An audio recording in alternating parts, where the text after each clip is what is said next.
Buonasera a tutti, diamo inizio a questo convegno con un tema particolarmente affascinante che da anni ci tiene impegnati, tiene impegnata soprattutto la dottoressa Erika Meles in questa ricerca.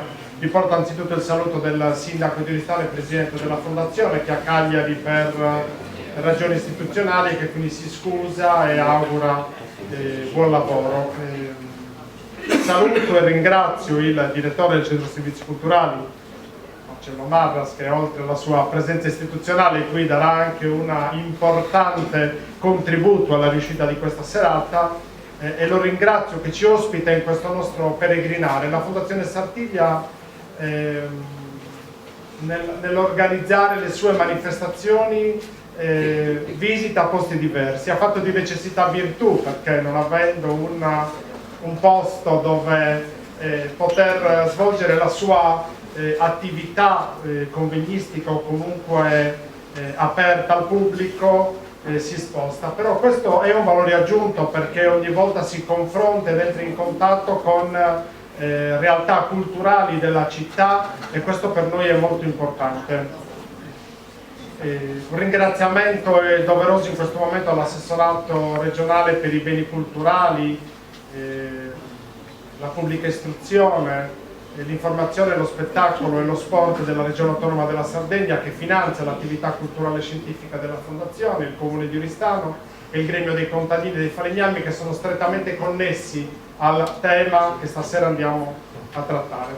Come vi dicevo, siamo cercatori in continuo viaggiare da un posto all'altro, cercando tasselli diversi che ci aiutino a riscoprire la storia partendo dal mito e dalle tradizioni.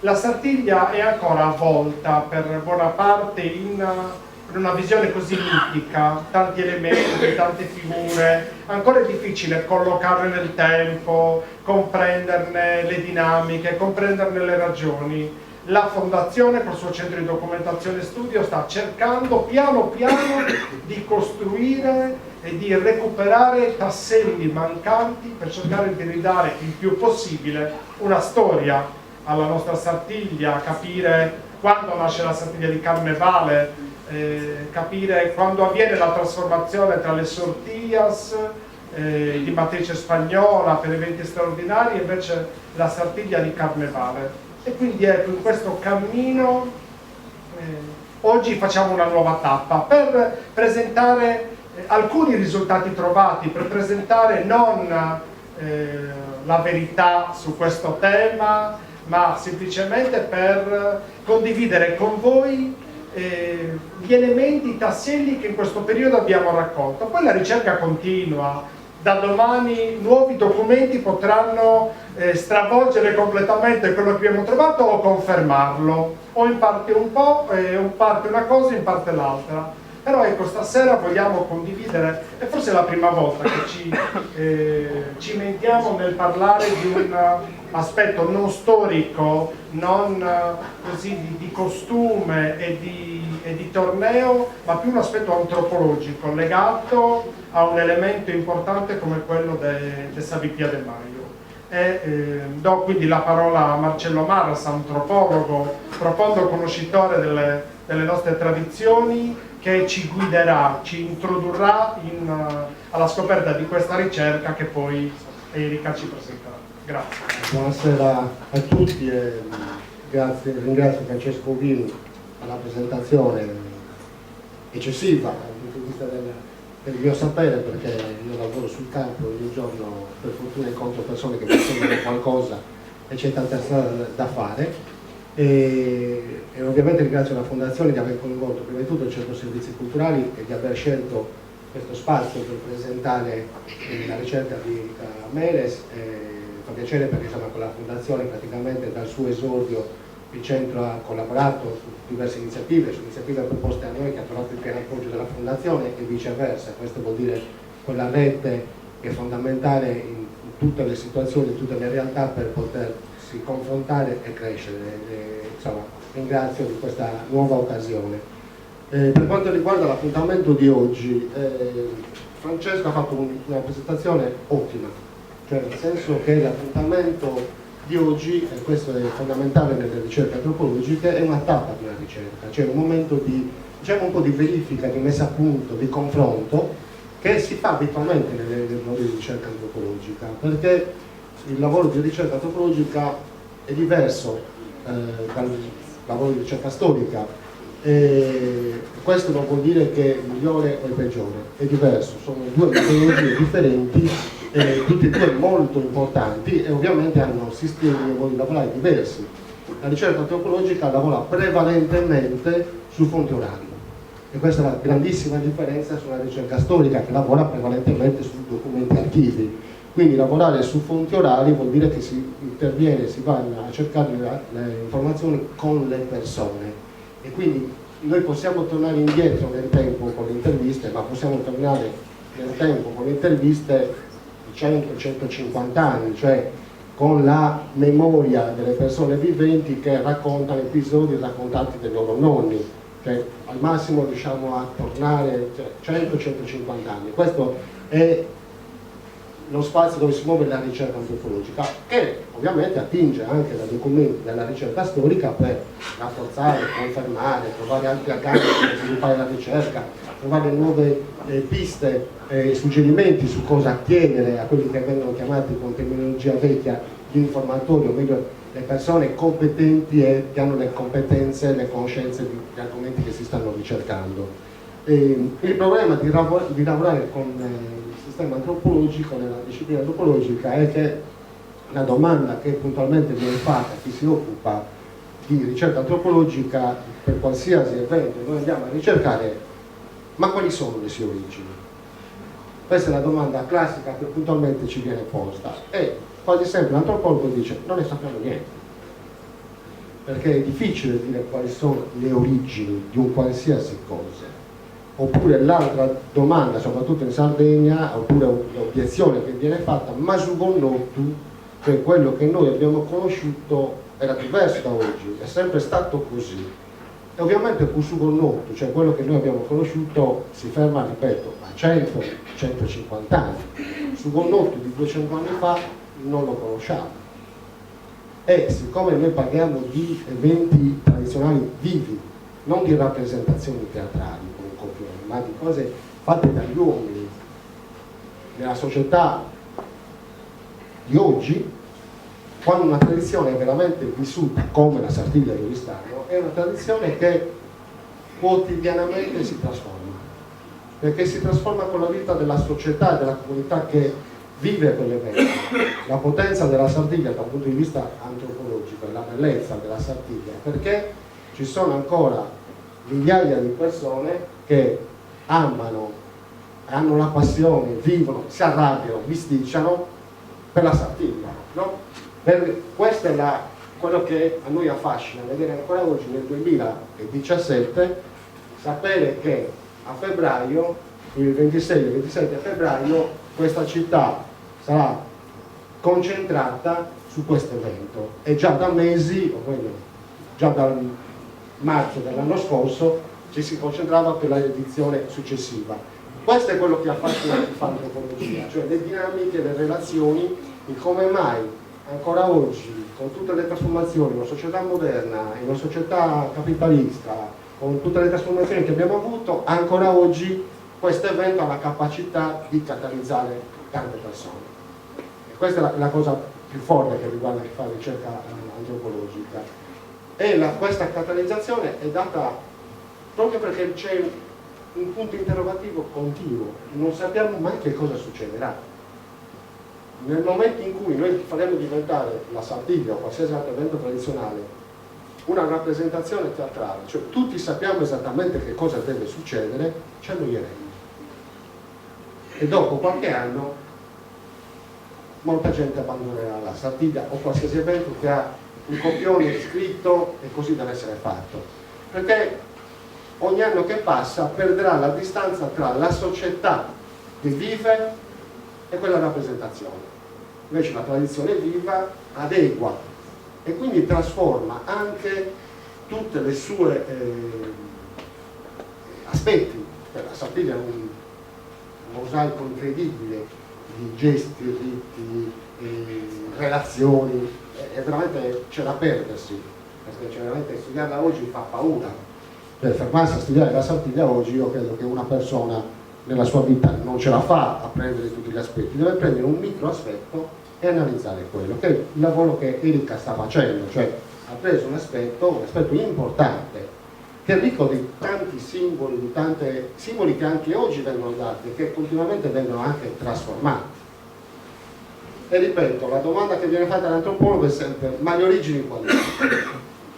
Le origini, noi possiamo fare tante teorie e tante ipotesi, però rimangono quasi sempre tutte teorie ed ipotesi, alcune anche molto affascinanti, però molto spesso ci fanno perdere anche un sacco di tempo, cioè ci concentriamo tanto a riuscire a trovare da dove siamo partiti e nel frattempo ci sfugge quello che abbiamo sotto il naso, cioè nel senso che, riprendendo l'aspetto delle discipline antropologiche delle fonti orali, noi abbiamo l'urgenza, l'antropologia è sempre in urgenza, ha l'urgenza di documentare e fermare la memoria delle persone che sono testimoni di quegli eventi. Cioè, io immagino, se avessimo avuto la fortuna negli anni 50 di intervistare 100 donne, uomini oristanesi, protagonisti della Sartiglia, noi oggi avremmo una marea di informazioni incredibili, un archivio incredibile di tante cose che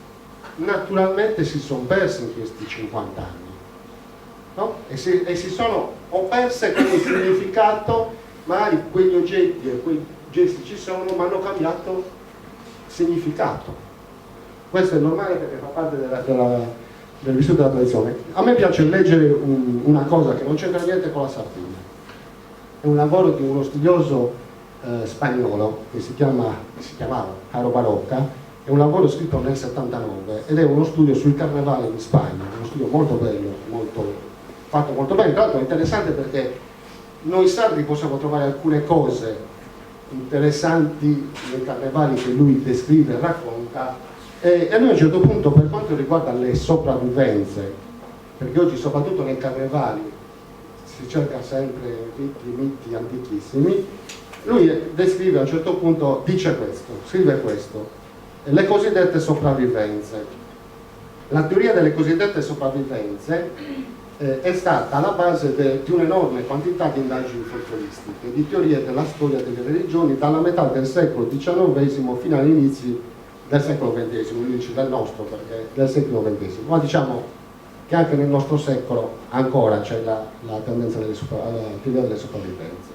Sopravvivenze che, pur non essendo ancora cadute in assoluto discredito, scoprono frequentemente fenomeni che con esse ben poco hanno a che vedere. La tendenza a spiegare riti, credenze e costumi ancora oggi esistenti in funzione di altri primitivi, tra virgolette, ascritta a un passato ipotetico, ovvero ricostruito a proprio uso e consumo dal ricercatore, ed è stata assai frequente tra archeologi, folcloristi, etnologi, storici delle religioni, ad esempio i Tyler, Fraser, che sono abbastanza noti, così come venne utilizzata a proprio beneficio da alcuni teologi. Parlare di sopravvivenze e non di fenomeni di sincretismo, di fusione, di trasformazione o mutazione, di significato calato nel tempo, non riferirsi alle espressioni collettive o individuali di desideri, emozioni, passioni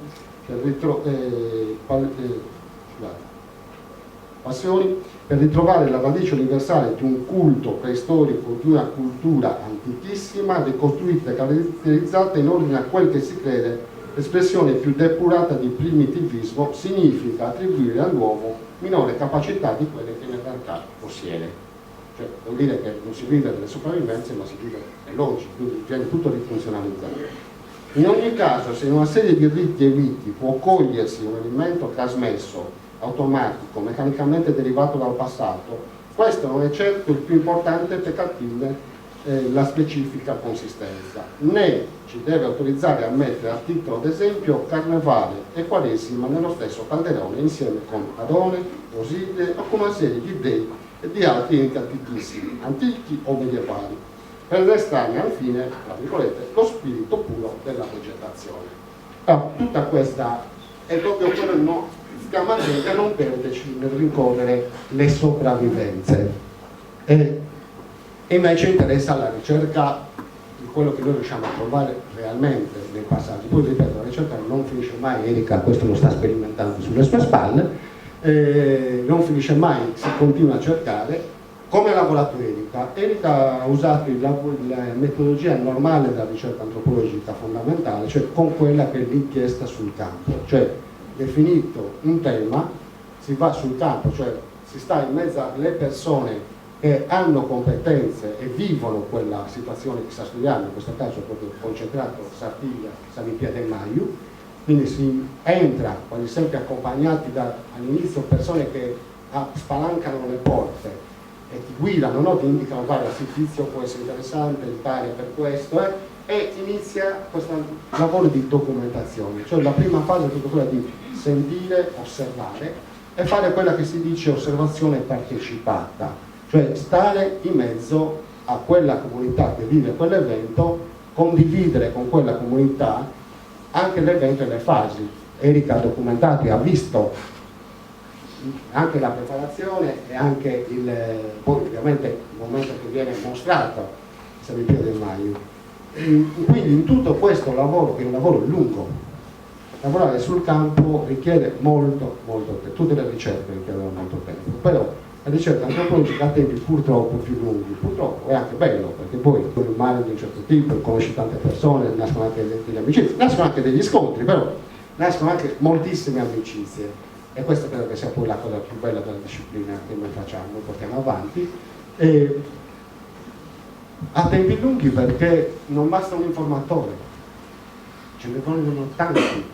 Le informazioni vanno tutte riconfermate, confrontate, paragonate, messe in collegamento. Dopodiché che noi si raccolgono un po' di informazioni e iniziamo a sistemare il puzzle, si inizia la comparazione anche con altre situazioni che vanno, diciamo, in senso diacronico e in senso sincronico, cioè che vanno nello stesso periodo, vediamo che cosa abbiamo di simile o nel tempo che cosa c'è stato di simile. Allora, il lavoro di Erika, e poi io do la parola a lei perché la ricerca la conosce chi la fa, quindi Erika conosce questa ricerca, il lavoro di Erika è un lavoro strettamente antropologico, di documentazione antropologica fondamentale, importante, ripeto, e questa è una tappa della ricerca. Chi è nel campo sa che non può mai mettere il punto finale a una ricerca, perché, come ho detto prima, essendo fatta da uomini che vivono in una società e la società, essendo dinamica, si trasforma continuamente, l'anno successivo quello che è studiato sicuramente avrà qualcosa di diverso. Adesso io sono molto curioso di sentire Erika, poi magari abbiamo anche qualche battuta sul suo lavoro e ovviamente dicendo a Erika di proseguire nel lavoro di ricerca. E a volte uno degli sconforti che viene quando si fa ricerca è che a volte sembra di girare a vuoto, no? A volte si sta mesi a cercare, a fare, dici non mi sposto di un metro, e poi magari si trova l'intervista giusta, la notizia giusta, l'ispirazione giusta del ricercatore che riesce finalmente a mettere assieme delle pezze di questo puzzle che aveva un po' disordinato e che finalmente inizia a trovare gli incastri di ricerca, e allora inizia a prendere forma e allora si trovano altre possibilità per individuare le altre tessere combacianti. Erika sta componendo il puzzle dedicato a Samipia del Maiu.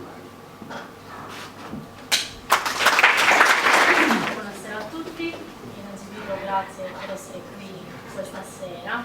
Ci tenevo prima di tutto a ringraziare il direttore della Fondazione Francesco Vino e Maurizio Caso, che è responsabile del centro servizi, del centro documentazione e studio sulla Sardiglia, l'emozione. Da sempre mi hanno dato, diciamo, molta fiducia e sono sempre stati molto interessati al mio progetto di ricerca. E voglio ringraziare anche Marcello che oggi ci ospita qui nel Centro Servizi Culturali e per il suo contributo molto importante, per me molto interessante. Allora, come diceva Marcello, la ricerca etnografica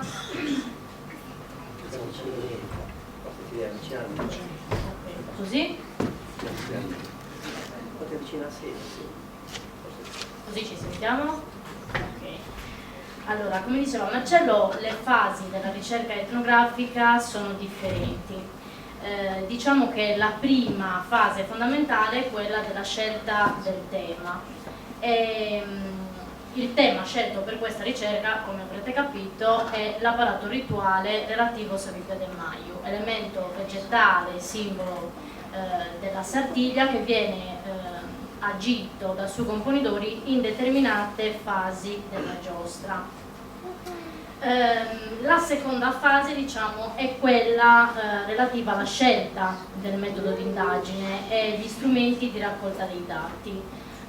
Per quanto riguarda appunto il metodo di indagine utilizzato in questa ricerca è quello relativo alla ricerca sociale di tipo qualitativo, che ha appunto come obiettivo fondamentale quello dell'indagare, dell'interpretare la realtà sociale inerente in questo caso il simbolo Pipia del Maiu nel contesto tradizionale della Sardiglia di Oristano. La tecnica fondamentale della ricerca etnografica, come diceva anche prima Marcello, è quella dell'osservazione partecipante.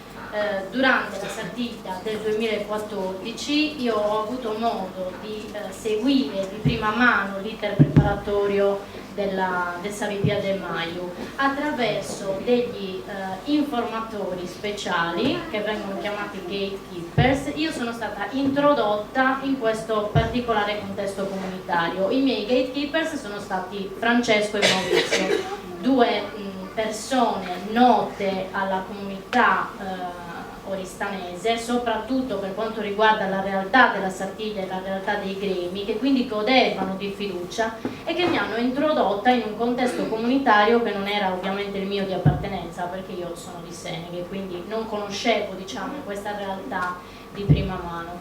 Grazie quindi al loro tramite sono riuscita a vedere appunto, come dicevo, di prima mano tutte quelle informazioni che erano necessarie per poter svolgere questo tipo di ricerca, perché l'antropologo deve basarsi sulle informazioni che vede principalmente con i propri occhi. Ci si basa certo sui documenti, su ciò che è già stato scritto, su quindi tutta la letteratura precedente, ma è fondamentale analizzare direttamente determinate situazioni e l'oggetto di studio ovviamente che viene prescelto. Durante, diciamo, questa particolare fase quindi io ho potuto vedere sia la fase tecnica di preparazione, ma ho potuto valutare anche il contesto conviviale che si viene a creare in queste particolari situazioni, che è molto interessante dal punto di vista antropologico, soprattutto per, come diceva Marcello, per quanto riguarda quello che accade oggi, come viene avvertita questa manifestazione oggi, come viene sentita, come viene partecipata. Gli strumenti invece di raccolta dei dati sono stati abbastanza semplici. Quello fondamentale è stato l'intervista, un'intervista non strutturata. Se qui c'è, vedo che probabilmente c'è qualcuno dei miei informatori, anzi più di qualcuno, vi potranno confermare che le interviste che io somministro ai miei informatori sono molto informali. Si tratta sempre di instaurare un dialogo discorsivo molto semplice che porti l'informatore a fornire in modo spontaneo e amichevole anche la propria esperienza, il proprio ricordo. Si cerca ovviamente di fare delle domande un po' più precise che devono focalizzare l'attenzione su ciò che interessa relativamente ovviamente all'intervista, ma si lascia anche ampio spazio al ricordo e all'emozione stessa dell'informatore, che in quel momento rivive comunque quello che fa, quello che ha sentito raccontare ad esempio dai propri genitori, dai propri nonni. Le modalità di campionamento che sono state prese in considerazione sono principalmente tre. Si tratta dei campioni volontari. Allora, io ovviamente, non conoscendo personalmente le persone con cui dovevo approcciarmi all'inizio di questa ricerca, ho fatto affidamento sull'autosegnalazione volontaria degli informatori che facevano parte di questo particolare contesto di tradizione e che potevano fornirmi delle informazioni adatte. I campioni intenzionali o teorici invece sono quelli che io ho scelto personalmente in base al loro ruolo all'interno della Sardiglia, e quindi magari chi costruisce Savi Pia de Maio, chi costruiva Savi Pia de Maio, componidoris, ma anche massaias, prioristas, insomma tutto l'entourage dei gremi e che agiscono direttamente la Sardiglia. E poi l'ultimo campione preso in considerazione è quello dei campioni designati. Chi faceva già parte di quel determinato studio suggeriva un altro informatore particolarmente attinente e si creava così una sorta di effetto a palla di neve, una concatenazione di informatori. Alla fine di tutto ciò il campione preso in considerazione è stato un campione relativamente ampio di persone, uomini e donne, di un'età compresa tra i 25 e gli 80 anni, che fanno parte principalmente della Sardiglia, anche se io ho voluto sentire anche alcune persone che con la Sardiglia in realtà non c'entrano tantissimo, nel senso che la vedono semplicemente da spettatori, perché è molto interessante sentire anche quello che provano le persone che non sono proprio all'interno di questo microcosmo, mi piace chiamarlo così, microcosmo tradizionale che è la Sardiglia, e che sicuramente hanno delle testimonianze molto interessanti. La fase di raccolta delle informazioni è iniziata dal 2013. Io nel 2014 appunto ho visto la mia prima Sardiglia come ricercatrice. Questa prima fase si è protratta per circa un anno, diciamo, ma successivamente ho trovato assolutamente necessario proseguire in questa raccolta dei dati e delle informazioni, perché man mano che si andava avanti con la ricerca si trovavano informatori molto interessanti che era necessario sentire. Sono entrata in contatto anche con tutte le altre festività che venivano celebrate durante il corso dell'anno e che fanno sempre parte della tradizione dei gremi e che in un modo o nell'altro comunque aiutano a sviluppare anche tutto quel contesto cerimoniale che poi si concentra durante la Sardiglia. E quindi, insomma, come diceva Marcello, la ricerca non si conclude. Anche adesso io ho cercato di chiudere un attimo il cerchio, però è un argomento che è sempre aperto, diciamo, quindi non ci si può fermare, non si può rimanere con le mani in mano. Una considerazione che devo fare sicuramente è quella relativa al contesto comunitario della ricerca. Oggi in realtà indagare a Oristano non è tanto semplice. Oristano, anche se è una cittadina piccola, è comunque una cittadina, quindi è un ambiente aperto, ma da secoli, non da adesso. La popolazione, diciamo, ha sempre subito tutta una serie di influenze provenienti da paesi limitrofi, ma anche non. È successo, ad esempio, che purtroppo io non sono riuscita a trovare moltissime persone anziane che mi potessero fornire una memoria storica molto interessante. Come diceva Marcello, se negli anni 50 qualcuno avesse ad esempio intervistato determinate persone, registrato quelle determinate interviste, a quest'ora avremmo una miniera d'oro. Purtroppo adesso questo non accade, quindi bisogna basarsi su quello che ancora di vivo c'è e cercare di andare avanti, di vedere quindi le nuove interpretazioni.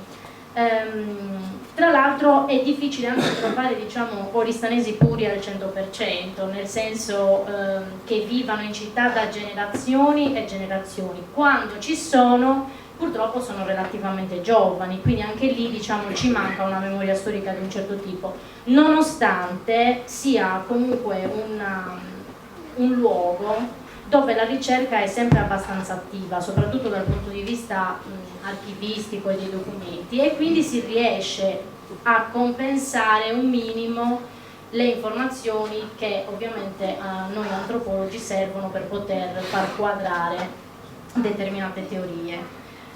Un'altra difficoltà che io ho trovato purtroppo è questa, che la comunità è fortemente influenzata dalla letteratura presente sulla Sartiglia. Dagli anni 50 in poi, quando hanno iniziato a circolare tutta una serie di studi sulla Sartiglia, le persone ovviamente sono cresciute con queste teorie. Purtroppo però la maggior parte di questi studi si basano su un punto di vista abbastanza oggettivo da parte dello studioso, non vengono riportate interviste piuttosto che testimonianze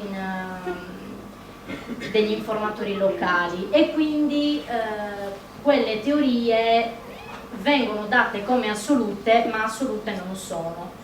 Però chi vive nella comunità di Oristano e ha sempre cercato delle risposte a quelle domande che da sempre si chiede chiunque viva una determinata tradizione, ha acquisito quelle informazioni come la realtà vera e assoluta, nella maggior parte dei casi. Ovviamente non voglio fare di tutta l'erba un fascio, però nella maggior parte dei casi è questo, e purtroppo io questo l'ho riscontrato durante le interviste, perché molti informatori mi dicevano: questa cosa la trova in questo libro, quest'altra la trova in quest'altro libro.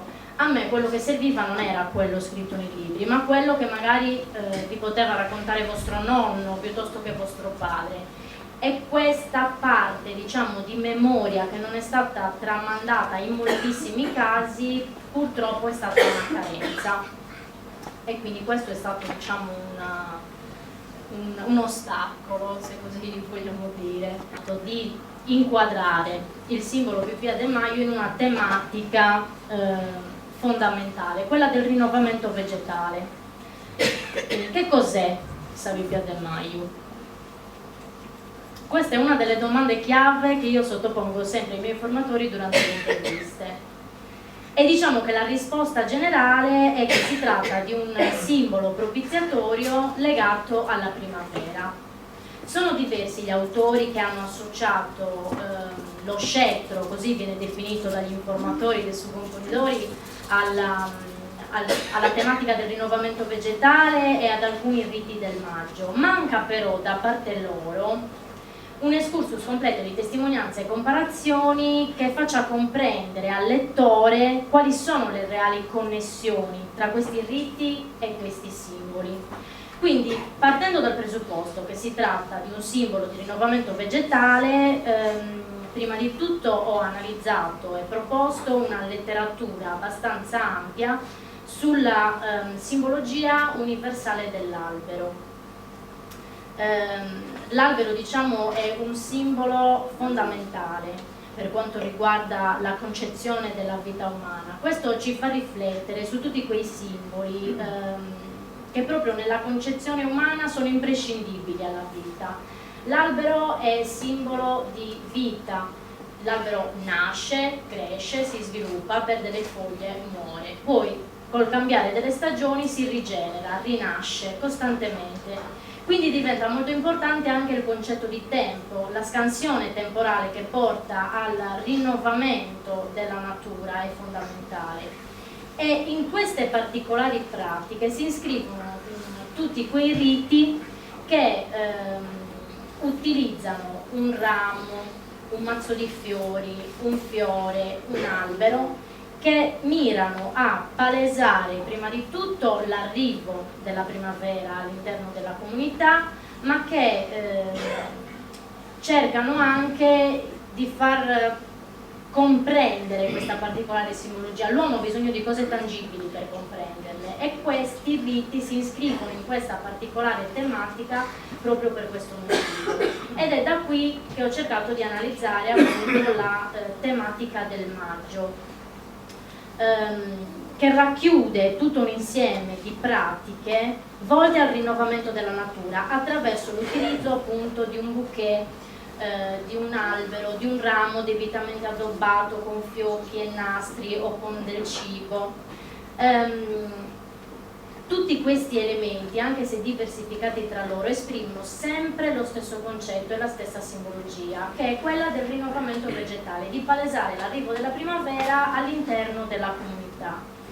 Se noi ovviamente pensiamo a Pipì de Maio, quello che colleghiamo subito è Bambina di Maggio, in linea generale, no? È il primo pensiero che ci viene. E in realtà questa terminologia Pipia de Maio potrebbe rimandare quindi a questo apparato cultuale del maggio. In tutta Europa ci sono tutta una serie di riti legati al maggio dove si esprimono degli elementi rituali agiti da bambini che vengono chiamati bambine di maggio, spose di maggio, regine di maggio, e questo è molto importante. Tra l'altro, se noi pensiamo alla Sardegna, più o meno fino agli anni 60-70, chi portava Savipia de Maio dal luogo della vestizione al luogo dove veniva celebrata la corsa era un bambino, sia per quanto riguarda il gremio dei falegnami sia per quanto riguarda il gremio dei contadini. Abbiamo anche una serie di testimonianze fotografiche appunto che testimoniano questo. E la presenza dei bambini non è mai casuale all'interno di un determinato rito. Perché? Perché i bambini, come i poveri, come le maschere, rappresentano un tramite diretto con le potenze ctonie, col mondo dei morti, che diventa necessario propiziare e ingraziare in determinate occasioni calendariali precarie, come quella che prevede il passaggio dall'inverno alla primavera. Quindi questa particolare figura del bambino, a prescindere che si parli di Sartiglia o che si parli di qualsiasi altra occasione festiva, ha sempre un ruolo fondamentale, non è mai casuale la presenza dei bambini, e in questo caso ci fa capire come sia molto probabile che non sia un elemento messo a caso, ma che sia qualcosa invece che ha un senso, che ha un significato. Un altro punto molto interessante è quello di indagare Savipia de Maio come mazzo. Se noi prendiamo tutta una serie di documenti che per fortuna ci sono pervenuti, relativi soprattutto al 1800, possiamo proprio riscontrare che inizialmente Savipia de Maio era un semplice mazzo d'erba e fiori. Lo descrivono così l'anonimo, l'Angius, il Carta, mazzo di pruninca, informe effigie, grosso fascio d'erba.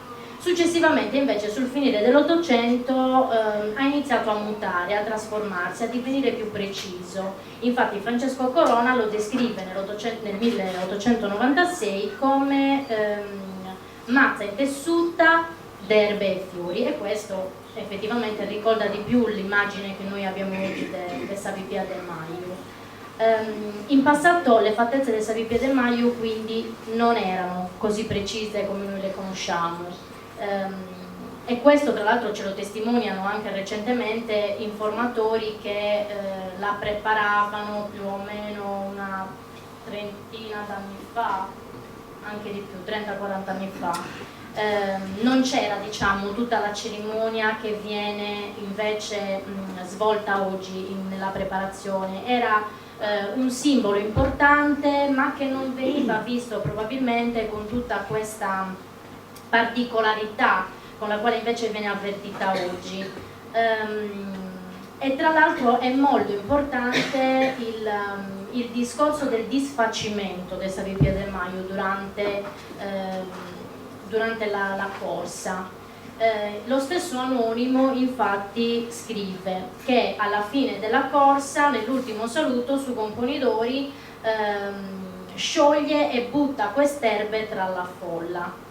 Questo gesto tra l'altro, che ricorda i gesti aspersori che compie su Componidori con il suo scettro, oggi nella maggior parte dei casi sono gesti di croce, ma originariamente io dubito fortemente che si trattasse di segni di croce, anche perché se la teoria dell'aspergere questi fiori e queste erbe tra la folla tiene, i segni di croce non hanno grande senso. E questi gesti aspersori tra l'altro sono un simbolo palese, cioè una gestualità tipica dell'augurio legato all'abbondanza e alla fertilità, e la presenza stessa delle pervinche non è comunque casuale. La pervinca in tutta la Sardegna ha un valore e una simbologia molto importante legata alla fertilità.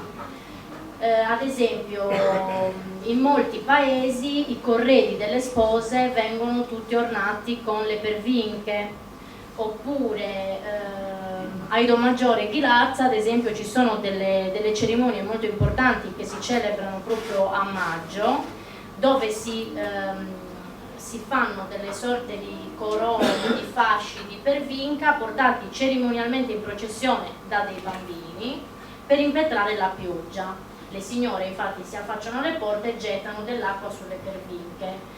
È sempre un simbolo di rinnovamento, è sempre un simbolo di fertilità, di abbondanza, di propiziare la buona annata, il risveglio della natura. Ovviamente questa simbologia del buon augurio, che prima fondamentalmente era legata alla buona annata agricola, perché ovviamente se il raccolto andava male nessuno mangiava, c'era la carestia e si stava ovviamente in una situazione precaria, oggi si è trasformato. C'è sempre l'esigenza di una buona annata personale, magari per il lavoro, per la famiglia, per i propri successi, quindi non si deve pensare che si tratta sempre di propiziare solo il raccolto, è anche magari un raccolto personale. Le tradizioni ovviamente mutano, così come mutano anche le simbologie di come vengono avvertiti determinati segni, determinati simboli. E a questo proposito appunto di questo disciogliere delle erbe e di questi fiori, io ho fatto un particolare ragionamento legato a un termine che viene riportato da Wagner nel dizionario etimologico sardo relativamente a Sarrammadura, che in campidanese viene definito arromai e nella definizione viene scritto spargere i fiori per le vie dove passa la processione. Arremada, arromai, come sentirete anche etimologicamente parlando, comunque c'è un'assonanza ben precisa che potrebbe rimandare a questo particolare contesto, ma ci sono anche tutta un'altra serie di teorie. Ovviamente qua si parla di una possibilità, non si danno delle realtà assolute, si parla sempre di possibilità, e questo è diciamo il filone che si incastra meglio con la simbologia del rinnovamento vegetale che io ho cercato di seguire. Per quanto riguarda la Sardegna, dobbiamo sempre pensare che non si tratta di una tradizione immutata o immutabile o di una tradizione pura. La Sardegna è un microcosmo tradizionale, all'interno confluiscono tutta una serie di elementi, abbiamo degli elementi militaristici, ludici, tipici della performance cavalleresca, ci sono degli elementi religiosi apportati dai gremi, ci sono degli elementi civici, ci sono degli elementi legati alla tradizione popolare. Tutto ciò può essere compreso attraverso un approccio olistico che si apre a una serie di possibilità di significato. Noi dobbiamo pensare che la Sardegna nel corso dei secoli ha subito tutta una serie di contaminazioni, sono entrate a far parte della Sardegna anche tradizioni che probabilmente originariamente non erano insite all'interno dell'apparato cerimoniale della Sardegna, come questo discorso del maggio ad esempio, o dei riti di rinnovamento che possono essere entrati a far parte della Sardegna. Perché? Perché comunque Oristano, la Sardegna in un certo momento della storia diventa la festa per eccellenza, quindi feste minori diciamo potrebbero essere confluite all'interno della Sardegna, con una tradizione agricola, a prescindere dai contadini che comunque sono legati ovviamente a questo aspetto dell'agricoltura, della coltivazione. Tutti i vari comparti artigiani dipendono comunque dall'agricoltura, se va male il raccolto va male per tutti, non va male solo per i contadini. Di conseguenza tutti questi elementi potrebbero essere confluiti all'interno della Sardegna in un certo momento e potrebbero aver dato vita a nuove tradizioni, a nuovi simboli che contestualizzati all'interno della Sardegna hanno assunto un nuovo valore culturale che tramandati costantemente siano divenuti la prassi cerimoniale, e questo ci fa capire come si tratta sempre di un cerchio che non è mai chiuso, è sempre aperto a più possibilità, viene sempre contaminato. Il fatto che magari un mazzo che venisse utilizzato durante un particolare rito di rinnovamento legato all'agricoltura in un determinato periodo che va da carnevale alla primavera, all'estate, è un particolare ciclo, quindi da carnevale a San Giovanni. Il fatto ad esempio che i contadini festeggiano delle feste molto importanti come Sant'Isidoro e San Giovanni, momenti importantissimi per quanto riguarda il rinnovamento vegetale, non è niente casuale. È probabile magari che un mazzo utilizzato in determinate occasioni festive per propiziare l'arrivo della primavera, per propiziare il buon raccolto, in un certo momento della storia sia stato portato all'interno della sartiglia e sia stato dato su Componidori, in quanto in quel momento nella giostra su Componidori è il rappresentante di tutta la comunità oristana. È una figura comunque che funge da portavoce e probabilmente in quel momento diventa una sorta di emissario della primavera, trasportando questo elemento rituale, questo elemento vegetale. E da qui insomma si cerca di dare un senso a queste pratiche che devono sempre essere viste con grande apertura. Non bisogna mai chiudersi in quelle teorie che noi vediamo, cerchiamo di documentarle attraverso magari delle testimonianze scritte e poi magari non riusciamo a dargli un senso. Bisogna sempre essere aperti a delle varie possibilità di significato. Ovviamente io capisco anche che, riassumendo così, potrebbe essere anche un po' contorto il ragionamento. Se prima o poi riuscirete a leggere, diciamo, la ricerca, vi renderete conto che in realtà è più semplice il discorso, perché attraverso tutta una serie di tappe si spiega proprio man mano come arrivare a determinati tipi di ragionamenti, e quindi attraverso anche le vostre testimonianze che io ho voluto raccogliere con molto cuore, anche perché io ci tengo tanto che quello che venga fuori da questa ricerca sia fondamentalmente una testimonianza che serva alla comunità, prima di tutto per avere una parte di quei ricordi che purtroppo man mano che si avanza col tempo, diciamo, si stanno perdendo, e anche perché ovviamente ognuno può da solo riflettere su questo simbolo e trarre le proprie conclusioni senza trovare degli scoop o dei segreti, ma semplicemente avendo una strada da seguire, un'ipotesi che poi ovviamente potrete valutare personalmente in autonomia.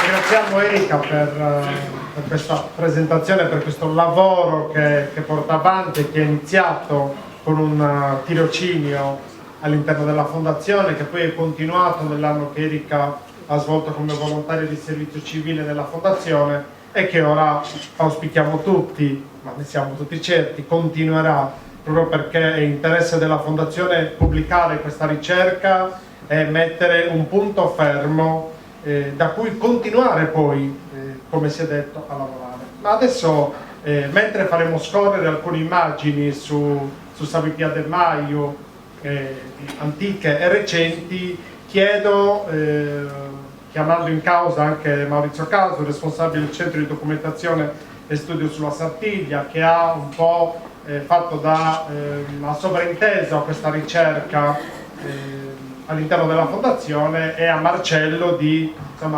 entrare in una dinamica di dialogo anche con Erika per magari chiarire qualche aspetto in più legato a questa ricerca. Intanto parliamo di PMI qua con autorità illustri di questo argomento. Oltre alla ricerca di Erika, qui abbiamo chi in questi ultimissimi anni la confeziona per il grido dei contadini, ed è un vero piacere poter parlare anche con il soveraio Michele Pinna e Gianni Sì. C'è il soveraio del gremio dei contadini, ci sono compoedori, ci sono cavalieri, ci sono cultori di Sartiglia, esperti, quindi molte persone, io penso, possono dare il loro contributo. Prima di tutto grazie Erika, grazie davvero per questa tua lettura, per questo tuo lavoro importante. Grazie a Marcello, che è il padrone di casa, ma Marcello è il nostro, ci supporta da tanto tempo, anche da prima della fondazione, da prima... No, è per dire che sei vecchio e che hai i capelli bianchi, non per altro.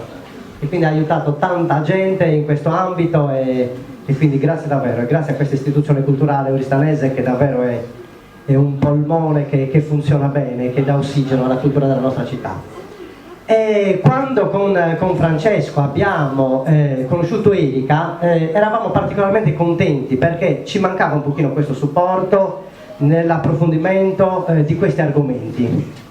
E poi un'altra cosa che ci faceva particolarmente piacere, anche se noi eravamo gelosissimi, è che fosse una strangia, una devorasa, perché poteva essere anche importante un punto di vista esterno nell'osservazione, perché noi se no, su sempre con i nostri informatori, cavalieri, gremi, che abbiamo intervistato tantissimo anche noi per la storia del gremio, per esempio, o la storia della Sardegna, però un punto di vista esterno poteva essere importantissimo, magari con occhi diversi, con una verginità da un certo punto di vista culturale, di fronte a questi argomenti poteva offrire un contributo ancora più importante. E oggi stiamo iniziando a vedere i risultati. Io non vorrei neanche rompere quest'aura che tu ci hai dato, però qualche piccolo contributo lo volevo dare anch'io, nel senso che nella ricerca sicuramente il punto di vista storico, io non sono storico, io sono solo un appassionato, e però qualche elemento noi l'abbiamo offerto in questa ricerca. E per esempio da dove partiamo?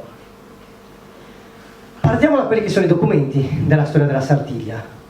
Non la farò lunga, anche perché il presidente del gremio mi ha già avvisato che le cose vanno più tardi, quindi faremo brevissimi. Però, giusto per dare qualche dato, qui è presente in sala l'archivista paleografa Ilaria Urbu, vincitrice del premio Mantenedor, che ci ha offerto delle notizie straordinarie sulla storia della Sardegna. Quindi partendo dai documenti dell'archivio storico del Comune di Oristano, noi sappiamo precisamente che a partire dai primissimi anni del XVIII secolo, quindi 1700 a oggi, se poi speriamo trova qualche cosa di nuovo, noi i primissimi documenti che ci attestano l'intervento diretto dei gremi nella Sardegna è del 1700, 1701, il primo documento, e poi a partire da quella data sono sempre i gremi protagonisti di corse che non si svolgono mai a Carnevale, non abbiamo una Sardegna documentata a Carnevale, di queste appunto dove già i gremi sono protagonisti. Noi sappiamo che dal 1807 sicuramente, forse qualche anno prima,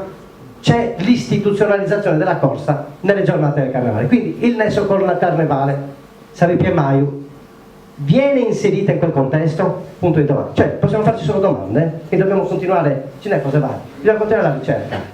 Altra cosa, è molto interessante, come già stava dicendo Erika, probabilmente, non so se dottor Marras possiamo parlare di sopravvivenza, comunque in qualche modo, comunque è probabile che nel momento in cui i gremi abbiano avuto questo ruolo da protagonisti nelle corse, abbiano inserito qualche altra loro usanza, qualche altra loro tradizione, forse appunto un culto agrario, visto che questo mazzolino, questo verde, questi fiori possono rimandare a questi elementi vegetali.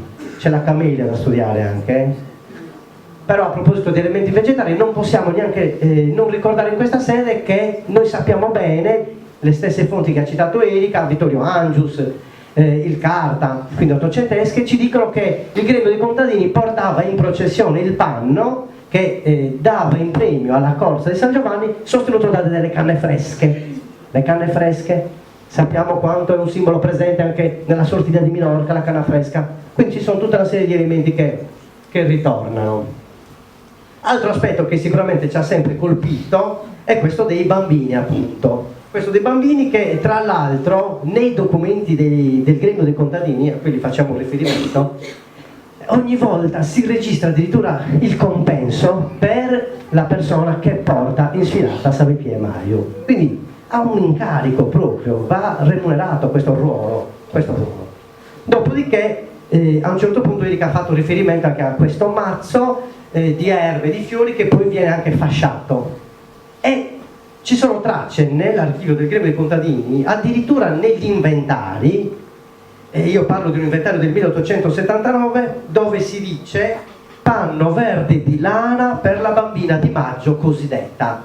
Quindi probabilmente questo fascio, questo mazzo poi si scioglie, forse veramente, come ci ha detto l'anonimo, come ci documenta l'anonimo ottocentesco, che noi conosciamo grazie a quell'opera edita da Salvo, e qui c'è il signor Silvio Pulici, che ci piace salutare, un'opera sicuramente insuperata per la storia della Sardegna, e che appunto ci documenta questa aspersione con lo scioglimento. Probabilmente questa fascia verde, questo panno verde veniva riutilizzato, conservato, fa parte dell'elenco nel passaggio di consegne delle cose che da un operaio all'altro si trasmettono. Panno verde per la bambina di maggio. Fatto sta che questa bambina di maggio cosiddetta è un mistero. È un mistero perché ancora una volta le fonti che ha citato Erika, e quindi il Casali, se siamo nel 1869, il Carta nel 1869 dice bimba di maggio, che dice qual sia il simbolo di questo fascio d'erba non posso dirvelo, per non averlo trovato scritto in libro alcuno. Quindi non solo questo non ha trovato fonti scritte, non si è neanche preoccupato probabilmente di chiedere in giro. Fatto sta che è misterioso per lui, ma è misterioso anche per l'Angius, il quale dice che non si sa di che sia simbolo questa effigie. Quindi è un mistero. È un mistero. Cos'altro aggiungere?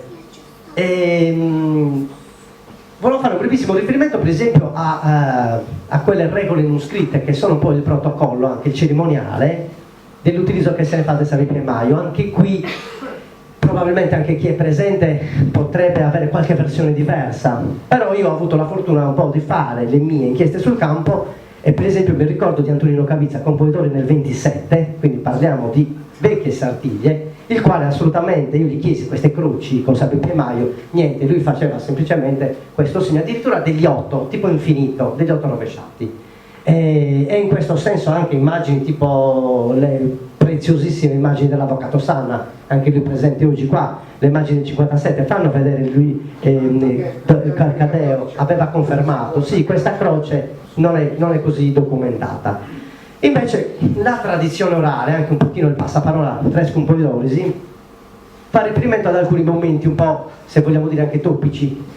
Allora, quando è il momento che salta fuori San Maio? Noi sappiamo che questo bambino da casa del soveraio, visto che adesso la vestizione non avviene più a casa del soveraio, verso la sede la porta questo bambino. Dopodiché, dopo la vestizione, appena Scumpoidori sale sul cavallo, riceve questo scettro da soveraio maggiore. Cosa fa lui in quel momento? Immediatamente saluta, benedice, mettiamola come vogliamo, soveraio, il gremio e tutti i presenti. Esce fuori dalla sala, riverso sul cavallo e benedice i presenti. Dopodiché si va in sfilata. Quindi in questo passaggio, così come nel momento in cui Scumpoidori, restituito lo stocco al termine della corsa alla stella, riceve il primario del soveraio, cosa fa? Anche lì benedice il soveraio, benedice il gremio, le persone lì vicino, e poi va verso la piazza Manno per Sanremada. Secondo me c'è un nesso strettissimo tra San Maio e il gremio, anche in questo aspetto, diciamo, del protocollo, diciamo, dell'utilizzo di questo scettro. Dopodiché c'è forse anche Carletto Pala, che è qui presente, forse anche Antonio, tanti sanno che c'è questa benedizione al carcere che molti dicono che si faceva. Questo per esempio me lo diceva Giulio Sinis, altro pluridecorato compositore. Questa cosa me l'aveva detta lui a me, la benedizione al carcere. Al passaggio bisogna benedire il carcere, Perché? Perché?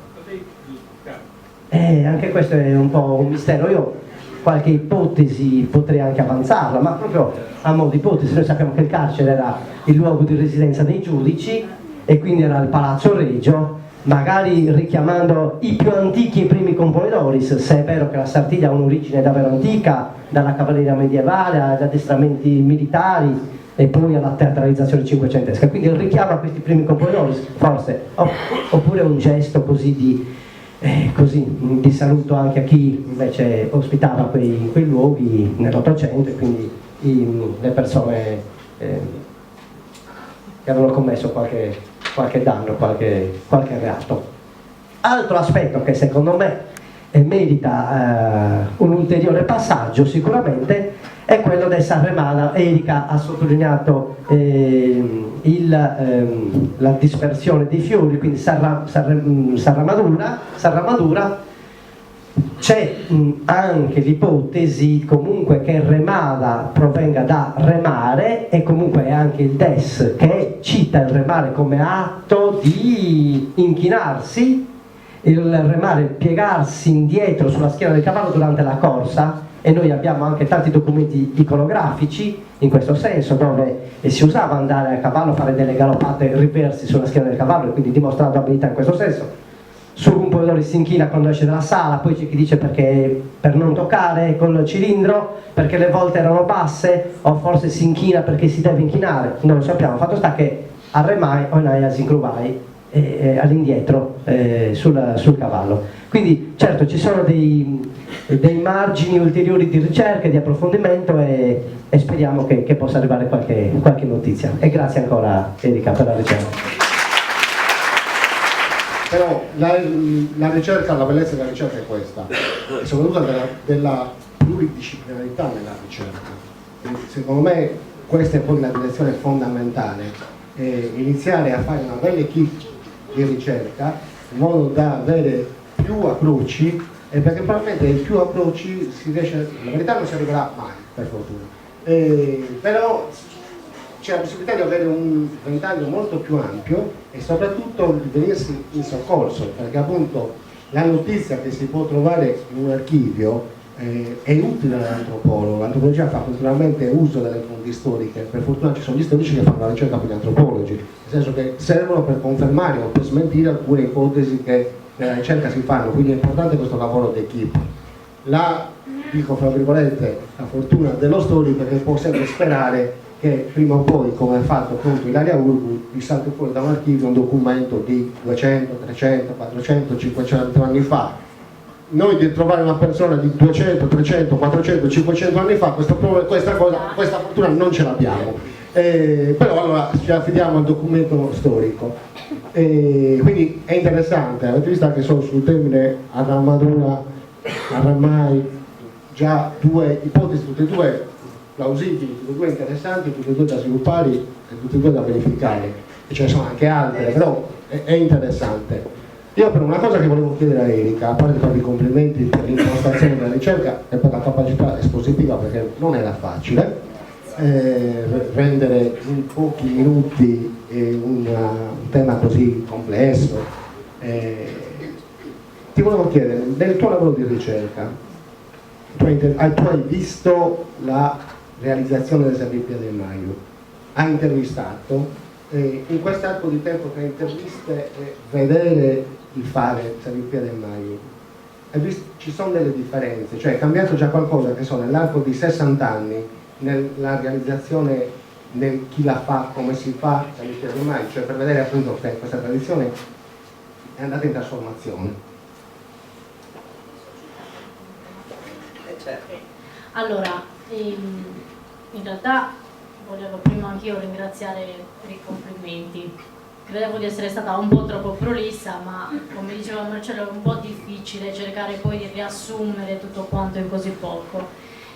Comunque sì, delle differenze ci sono.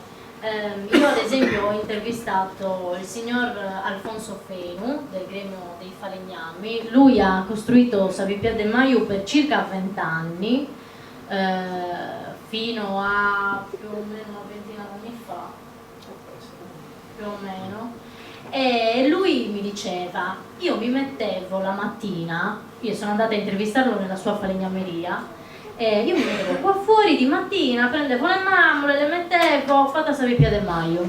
Insomma, non aveva, diciamo, tutta questa accortezza che invece hanno oggi, ad esempio Gianni e Michele, però loro hanno imparato un'altra tradizione.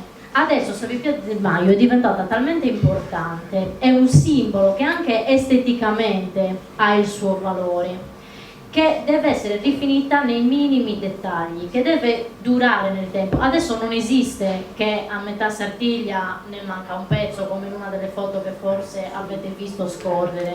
Adesso deve essere precisa, deve conservarsi intatta durante tutta la giostra, e tra l'altro moltissime persone, soprattutto moltissimi componitori, perché oggi i presidenti decidono di donarla al componitori, la conservano come una reliquia. Io ho visto a casa di Torre Carta, ad esempio, Savio Pia De Maio congelata, in modo che rimanesse intatta Savio Pia De Maio utilizzata dal figlio. E questo ci fa capire che importanza ha oggi questo simbolo. È un simbolo che viene visto con talmente tanta, anche, passatemi il termine, tra virgolette, religiosità.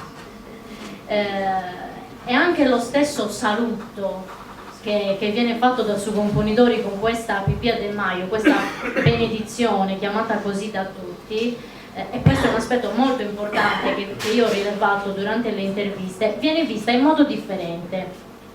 Io all'inizio credevo che chi fosse all'interno, diciamo, del gremio la vivesse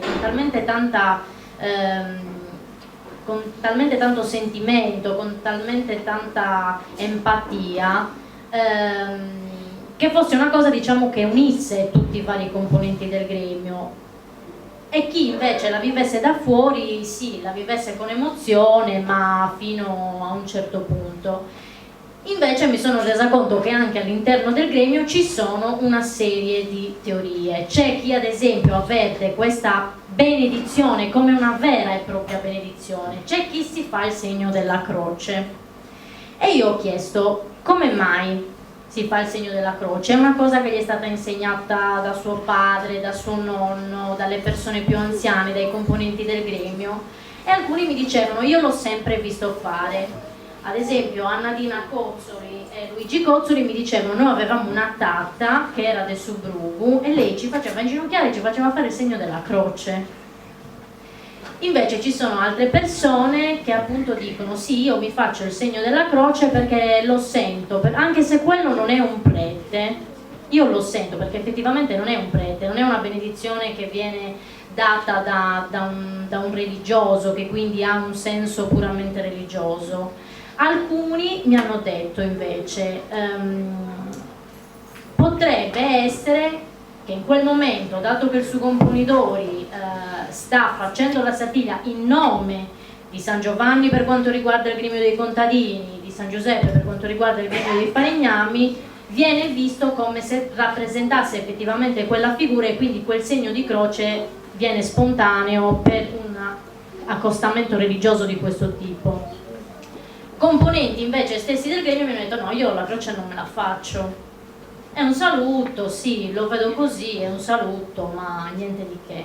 Quindi è molto interessante vedere come anche all'interno del gremio ci siano delle differenze. Magari appunto chi l'ha conosciuto dai nonni, chi l'ha conosciuto da persone più anziane, vedeva questa cosa con più rilevanza, con più sentimento. Chi invece magari è entrato nel gremio da giovane, diciamo, magari avverte questa cosa semplicemente come un gesto di saluto, come un qualcosa che comunque bisogna rispettare e che ha una carica emotiva, ma non nello stesso modo in cui invece magari l'avvertono altre persone. Un altro informatore, Tamburino, mi dice io la vedo come una questione di fede, Andrea, con la F maiuscola mi disse, perché comunque non fede religione cristiana, fede, ci devi credere in quel gesto, perché se quel gesto ti viene rivolto tu lo devi vedere come un qualcosa di veramente importante. In quel momento su Componidori, che per Oristano è il rappresentante di tutta la comunità e che ha una carica simbolica fortissima in quei momenti di giostra, ti sta rivolgendo un saluto e quindi tu lo devi accogliere comunque con una certa enfasi.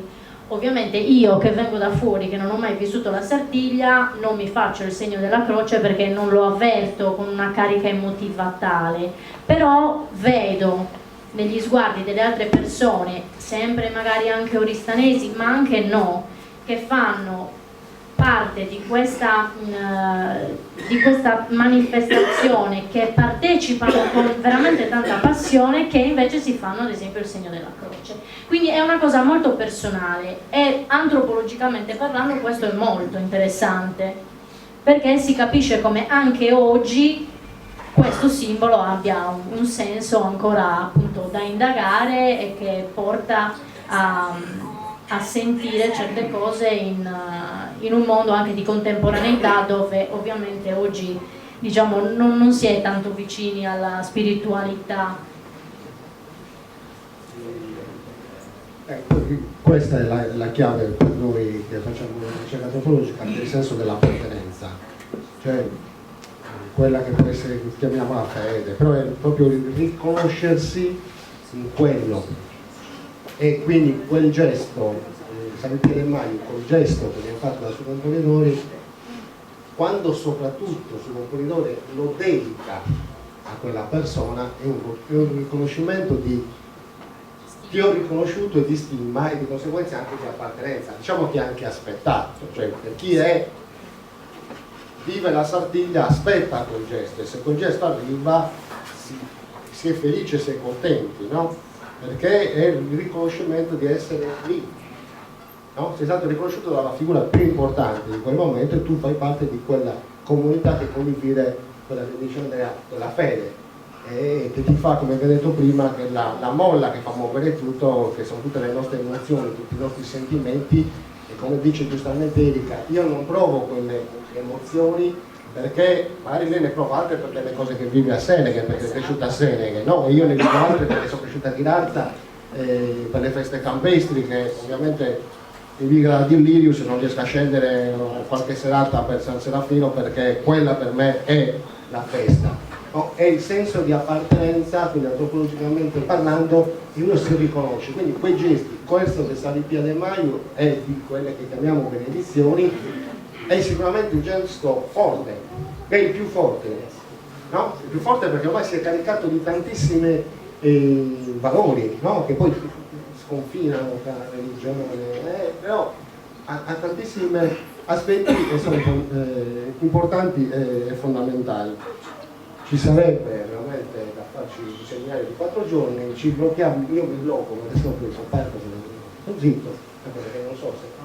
Ecco, nella dinamica di costruzione, di creazione di questo importante elemento della Sartiglia, all'interno del gremio, le due dimensioni, quella maschile e quella femminile, come interagiscono nella preparazione di questo e poi anche nell'esperienza che tu hai fatto sentendo i diversi informatori, quanto questo è evoluto nel tempo?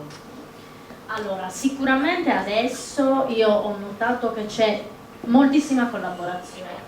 Infatti chi ha l'opportunità di vedere la costruzione del San Pietro del Maio si accorge che appena si entra ad esempio nella sala dove deve essere costruita il San Pietro del Maio ci sono le donne che preparano i mazzetti di mammole e quindi sono tutte insieme che chiacchierano, che condividono anche un momento conviviale e preparano questi mazzetti. Successivamente, quando i due protagonisti per eccellenza, i costruttori, si siedono l'uno di fronte all'altro per iniziare la preparazione del San Pietro del Maio, c'è anche qui un passaggio, perché costantemente le donne passano questi mazzetti agli uomini che pian piano poi assemblano questo particolare simbolo, questo oggetto simbolo. Per quanto riguarda il passato, ad esempio, diciamo che nella maggior parte dei casi non c'era un ambiente così aperto come lo è oggi. Oggi è una vera e propria festa quella della costruzione del San Pietro del Maio, è una cerimonia, mentre invece prima era qualcosa di molto più intimo. Prima San Pietro del Maio si costruiva a casa del presidente con pochi intimi, molto spesso sui componitore non c'era neanche, lui la vedeva la mattina San Pietro del Maio, non la vedeva precedentemente, a meno che magari non fosse particolarmente amico magari del presidente e quindi si invitava a casa. quindi si preparava, come mi ha raccontato lo stesso Michele dai ricordi del padre, si era a casa, si arrostiva magari qualcosa da mangiare, si mangiava insieme, si costruiva Savipia de Maio, ma in un ambiente molto intimo, e tra l'altro alcune volte succedeva anche che la costruzione veniva praticata anche da Savio Rissa, ad esempio. Succedeva anche questo. Adesso invece Savio Rissa ha un compito molto importante: alla fine della costruzione del Savipia de Maio praticamente deve dare gli ultimi punti di cucitura, di sigillo, diciamo, e anche questo è un gesto molto importante, probabilmente perché deve avere un ruolo anche in questo contesto. La donna comunque all'interno della Sartiglia ha un ruolo fondamentale. La Sartiglia non è fatta assolutamente solo di uomini, anzi diciamo che soprattutto all'interno dei gremi c'è una collaborazione molto attiva tra uomini e donne, quindi tutte le parti sono indispensabili, e questo l'ho notato sin dal subito in realtà. Poi mi sono accorta maggiormente perché avendo avuto la possibilità anche di partecipare a tutte le altre cerimonie che segue il gremio, mi sono resa conto che in tutte le feste durante il corso dell'anno, e sono diverse quelle che praticano i gremi, la componente femminile è sempre molto attiva e accompagna costantemente l'uomo. Quindi da questo punto di vista, diciamo, c'è un'unione molto sentita anche e ben visibile. Grazie, adesso la parola a voi, se qualcuno vuole intervenire, fare qualche domanda.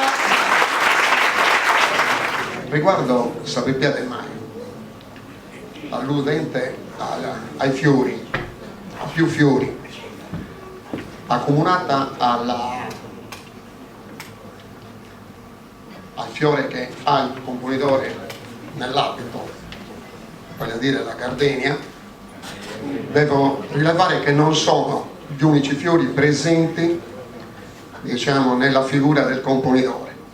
Tutte le rosette che il componitore ha, che giustamente chiamiamo rosette, e che nel termine, diciamo, iberico erano de roba, de estoffa, de papel, vale a dire anche di carta, tutte quante hanno allusione con un fiore, perché il cavaliere che le porta addosso e riveste di queste il cavallo è come posso definirlo? Si usava un termine tedesco, Ritterblum, praticamente il trasportatore mediante il cavallo dei fiori nella valenza maieutica di chi invoca, aspetta e diciamo così si fa propiziatore della primavera, e quindi ha a che vedere con quel significato.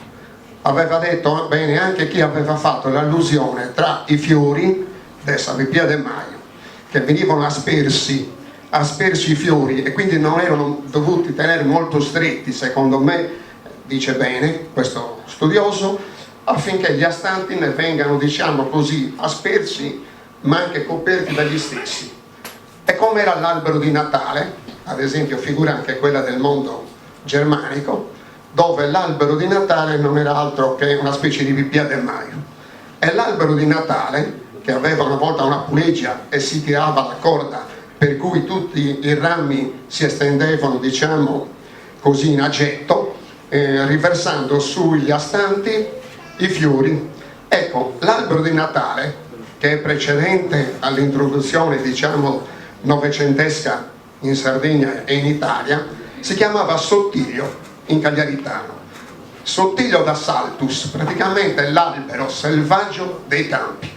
E i campi nell'albero selvaggio ci riporta anche al gonfalone selvaggio di Poliziano, no? Che dice che Giuliano de' Medici, dopo essere ben figurato, dopo aver fatto ben figura in una giostra in Santa Croce, nel Sasea di Santa Croce, quindi antistante il piazzale di Santa Croce, dice che mostra con orgoglio il suo gonfalone selvaggio, cioè praticamente il mazzo dei fiori di campo. Devo anche dire però questa volta, rivolgendomi al direttore, che ha detto prima nell'introdurre il suo intervento che nessuno si era interessato alla Sartiglia se non in termini puramente storiografici e non nei suoi significati, diciamo, metastorici, devo rilevare, non certamente per, diciamo, per contrappormi al direttore, ma quanto per difendere, parlavo del breve termine, ma quanto per difendere una mia posizione, che sono stato l'unico in Oristano a trattare un argomento appena l'anno scorso considerato in altro ambiente, circa le radici metastoriche nella Serpiglia di Oristano, dove ho trattato anche questi argomenti. Però voglio ancora figurare sulla parola Pipia e termino, se no durerebbe troppo. Allora, Pipia di Maggio, Savipia de Maio, Savipia de Sfroli si sarebbe. Però tengo a precisare una cosa, che albero, siccome si è parlato anche di albero, ne ho colto il segno anche lodevolmente a proposito di Sant'Isidoro, San Giovanni, albero di cui le assi dell'albero, una volta, diciamo, sfrondato e utilizzato, diciamo, nel suo massello, si usa un termine che si dice matrix, matrice, che è il termine, diciamo, della radice etimologica di madre, ma madre meglio ancora lo definisce la parola femmina. Ecco, la parola femmina che allude praticamente a grembo o a vagina, però dal grembo, felicemente, diciamo, unitosi al seme maschile, ecco, dal grembo, quindi dalla femmina, deriva il frutto che noi chiamiamo figlio per la sua caducità, diciamo così, circa le intemperie e la necessità di protezione nel suo divenire, noi chiamiamo figlio, per cui da femmina deriva il figlio. Ecco, e chiudo. grazie. Allora, la questione del segno della croce è un atto blasfemo. Diciamo che su Campoidori sta a Oristano come Pulcinella sta a Napoli. Sono due soggetti che appartengono, uno al Carnevale di Oristano, l'altro alla cultura napoletana. Io ricordo, e lo ricorderete anche voi, Fra Piero, il quale si metteva in un balconcino sotto la stella. Il balconcino era sotto, la stella era sotto. E quando arrivava su Campoidori per fare le croci, lui urlava: ma cosa fai? Ma chi ti ha dato l'autorizzazione di fare croci? In effetti, alcuni dicono, quando passa su Campoidori si fanno il segno della croce. E va bene, anche perché entra in competizione con un cavallo in una giostra equestre, come è successo, può succedere che cada da cavallo, soprattutto nella curva della chiesa di San Francesco, e si faccia male. Allora si fa la croce affinché chi sta su non gli faccia succedere nessuna disgrazia. Come anche non è blasfemo il calciatore che prima di entrare in competizione nella partita di calcio si fa il segno della croce, e anche quello non è blasfemo. Ora, Savipia e Maio, da documenti del 1840-45, non sto a descrivere la Sartiglia, ma alla fine su Campoidori aveva un mazzo di bruinca, e questa bruinca la spargeva nella discesa lungo il popolo e la buttava al popolo. Faceva una ramada. S'arramada, come è stato anche detto, chi la fa è S'arramadori, quello che sparge i petali dei fiori dove passano le processioni. Ora, la Sartiglia, non sono d'accordo con quello che diceva il dottore. Io manca un anno a 80 anni, perciò ho conosciuto la Sartiglia degli anni 50 e ho visto il comportamento dei cavalieri nei confronti del suo Campoidori. Addirittura il cavaliere non poteva parlare direttamente su Campoidori, ma si doveva rivolgere a Susegundu, il quale riferiva a su Campoidori. Ciò vuol dire c'era un rispetto di un certo tipo. Purtroppo negli anni 50-60 partecipanti alla Sartiglia non era il fiore della nobiltà oristanese. Carletto Elisi, Macellai.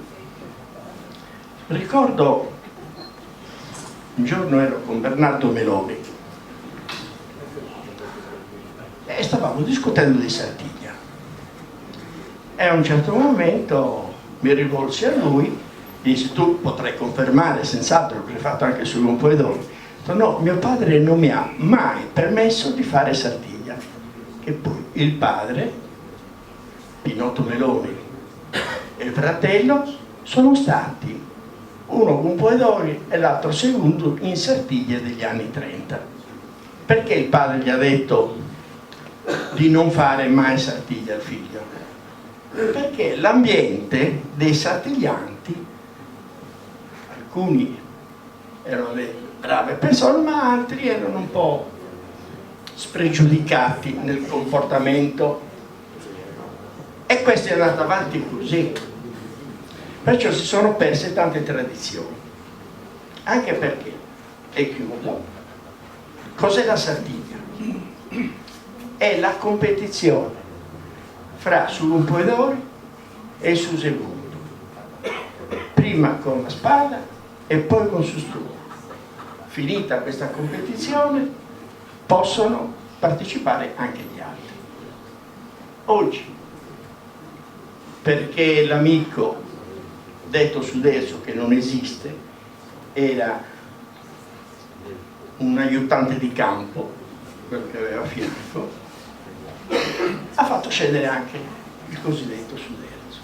Ora la Sartiglia si è modificata per l'ignoranza degli stessi componenti e cavalieri della Sartiglia.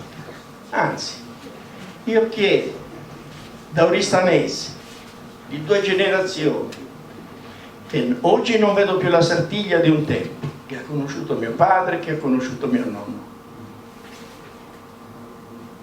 che la Sartiglia deve essere fatta da cavalieri che devono sapere e conoscere cos'è la Sartiglia.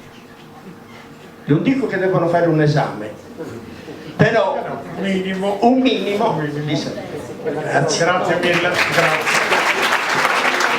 Allora, lungi dal cercare di essere breve, cercherò di essere bravo. No. Affettuosamente e scherzosamente. No, ma ho sentito con molto interesse l'intervento di Pucci, ma non di meno devo dissentire. Perché? Perché riconosco quanto la figura del suo Campoidori è permeata di religiosità. Diversamente non vi sarebbe stata la vestizione. La vestizione, detto con termine italiano poco usato, addobbamento, ma che in francese meglio riporta l'adoubement, ecco, significa praticamente essere rivestiti di una sacralità.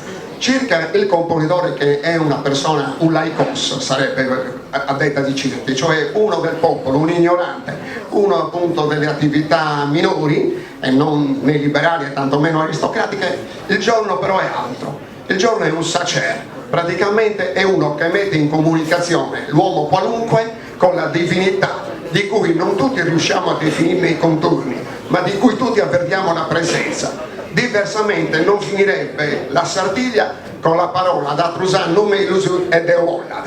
Ecco, praticamente si lascia a Dio, capito così, la competenza temporale del nostro esistere e del vivere bene.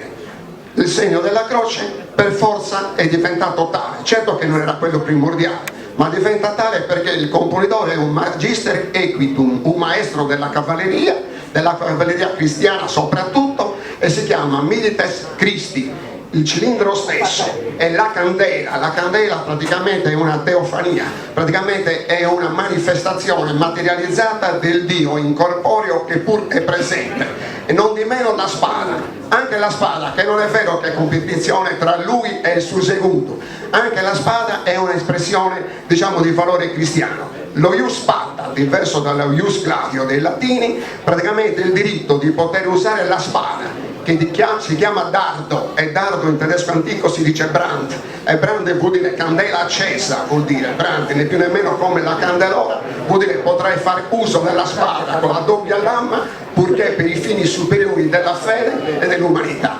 E ho chiuso. Grazie. Allora, va bene, andiamo a chiudere questa serata, do la parola a Marcello Marras e poi insomma ci avviamo alla conclusione. Giusto un'osservazione che riprende quello che abbiamo detto, che ho detto all'inizio. È normale che ognuno di noi ha la sua Sartiglia, ha le sue tradizioni e ha il suo vissuto. Questo vale per qualsiasi tradizione. Nel senso che io ho detto già prima che vado alle feste campestri del mio paese e siccome ormai ho già 51, quasi 52 anni, quando ci vado vedo che esattamente non è più quelle che ho vissuto io alla grande, cioè sono cambiate, non sono esattamente quelle che ho vissuto io alla grande. Mio padre, quando io avevo 18 anni, e per me quella era la festa che si viveva alla grande, mi diceva che non si viveva alla grande, ma quando lui aveva 18-19 anni allora sì che erano bene. Mio nonno diceva che quando lui era diciottenne e non ai tempi di mio babbo, allora sì che ce n'erano bene, perché è normale, perché ognuno vive al massimo e interpreta quella festa con il suo vissuto, perché è proprio il vissuto di quel momento. Ed è chiaro che tutto cambia perché è impossibile frenarla, perché la società è tutta un'altra società, anche se alcuni ci fanno esattamente lo stesso lavoro uguale a 50 anni fa, quando sono cambiate le tecnologie e questo immediatamente ci cambia anche il nostro modo di vivere, per fortuna la tradizione. Grazie.